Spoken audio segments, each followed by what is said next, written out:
A recent Homeland Security bulletin suggests terrorists want to take a strategic jump using new technology. One potential tactic, using armed drones to carry out attacks. CBN's national security correspondent Eric Rosales brings us that story. Imagine this baseball stadium behind me filled with fans. Now imagine an armed drone filled with chemical weapons flies overhead, releasing it, killing them. It's a horrifying scenario that may not be too far-fetched after the latest warning from Homeland Security, which suggests terrorists to start using armed drones to carry out attacks.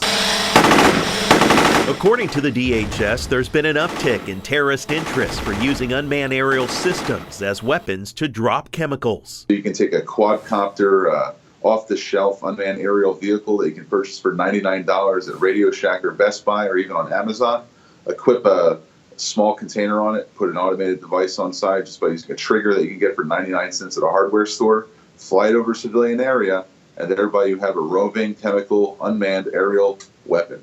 Greg Roman leads the Middle East Forum, a research center working to defend our country from threats in that region. Roman says ISIS already uses drones on the battlefield to drop grenades and other explosives.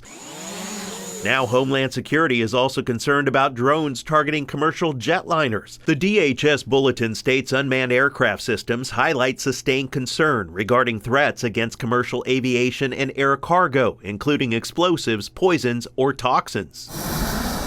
Airports across the country already deal with close calls between drones and jetliners taking off and coming in for landings. There is this balance between civil liberties and national security, but I don't think there's anywhere written in the Constitution that someone has the ability to operate a drone with unfettered access without regulation.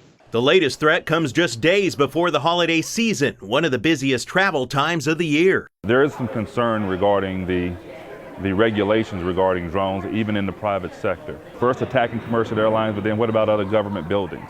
What about churches? What about people's homes? So it would not just stop at a plane. The big picture is that Homeland Security's fight is shifting, ever adapting against ISIS, who is losing ground on the battlefield, but continues to have branches throughout the world. Eric Rosales, CBN News, Washington. Thank you, Eric. Well, stay with us. There is much more of CBN News Watch straight ahead.